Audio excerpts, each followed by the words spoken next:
Dans le sillage d'Astor Piazzolla, Astoria s'inscrit à la croisée des chemins. Un souci constant de qualité musicale et de maîtrise instrumentale tout en faisant surgir au premier plan la qualité d'écriture du maître argentin.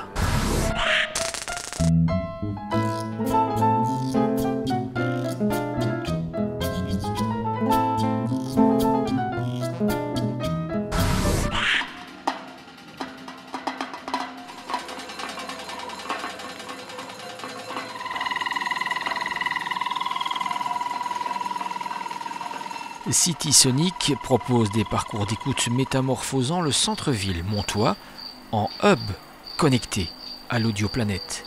Cette année, 15 lieux, 60 artistes et 3 itinéraires.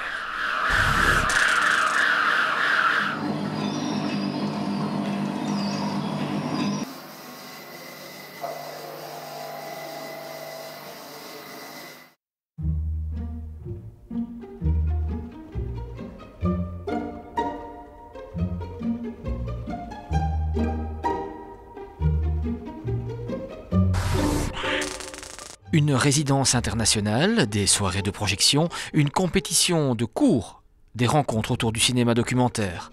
Un cinéma qui questionne un regard neuf sur une ville qui se bat pour exister.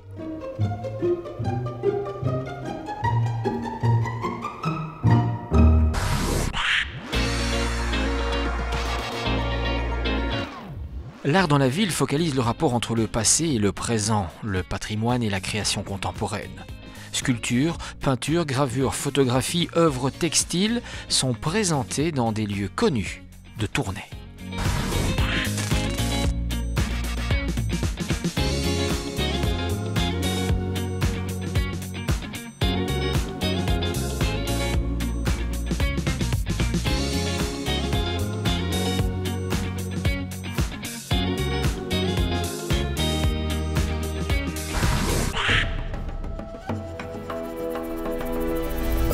Vous ne verrez pas d'encre ou de pinceau, mais bien des œuvres qui mettent en évidence les relations nouvelles que les artistes chinois actuels entretiennent avec la tridimensionnalité de la sculpture et ses matériaux.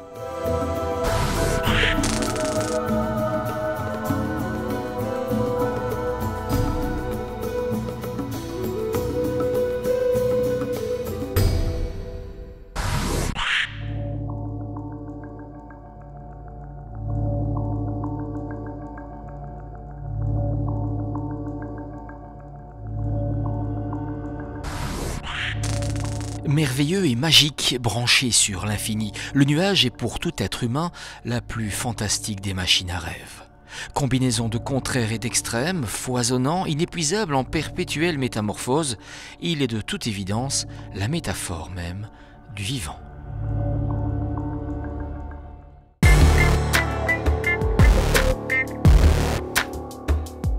Kéramis est un espace d'art et de culture, de recherche et de création dédié à la céramique. Il conserve, étudie et valorise les témoins matériels et immatériels de la production faïencière de l'entreprise Bock à la Louvière.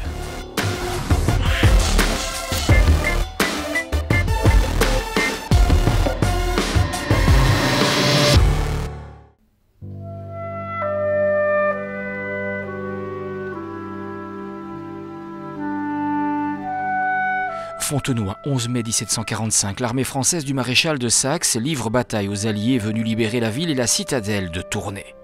Waterloo, 18 juin 1815, le duc de Wellington et son armée se battent contre les hommes de Napoléon jusqu'à l'arrivée des renforts prussiens. De Fontenoy à Waterloo, une exposition exceptionnelle.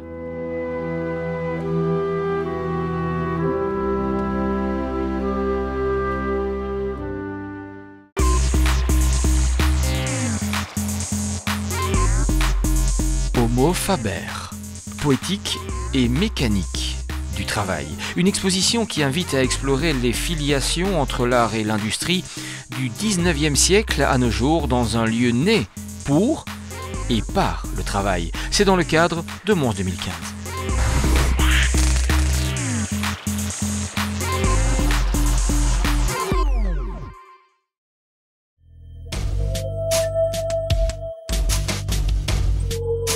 L'œuvre d'Isaac Cordal est critique et pose une réflexion sur notre comportement en tant que masse sociale. L'artiste met en scène une micro-société qui nous ressemble.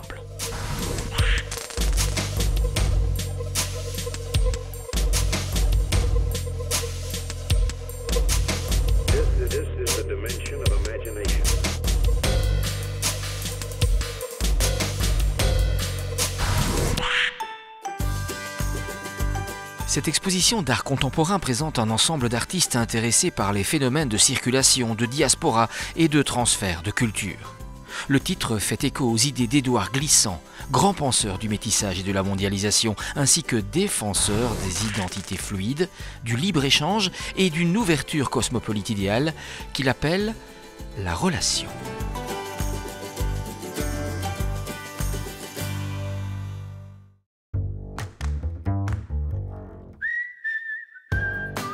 C'est en mars 1879 que Vincent van Gogh évoque pour la première fois la maison 681, rue du Petit Wam. La maison appartient à un boulanger du nom de Jean-Baptiste Denis et aura un rôle prépondérant dans le parcours de l'artiste. Aujourd'hui, cette maison revit par sa restauration pure et simple.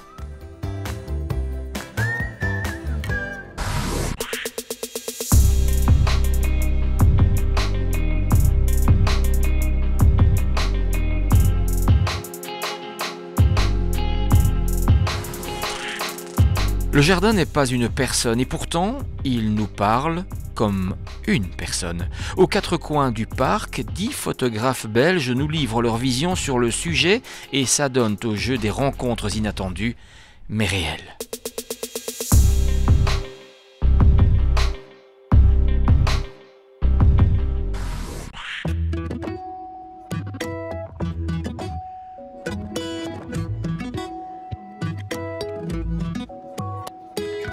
Le jardin n'est pas une personne et pourtant, il nous parle comme une personne. Parler des jardins, ça s'imposait, surtout dans le cadre des 20 ans du musée, ce lien entre le château et son parc, art et nature. Et donc c'était un thème qui nous est vraiment apparu comme évident pour souligner cet anniversaire. Et donc on a combiné deux expositions. Une exposition de plein air avec des jeunes, des artistes actuels, Moi, toi et leur jardin. 10 visions, 10 regards qu'ils portent sur le jardin du XXIe siècle. Et puis à l'intérieur du musée, les plaisirs des jardins au XVIIIe siècle, un autre regard sur cette manière dont l'homme du siècle des Lumières percevait ou construisait son jardin.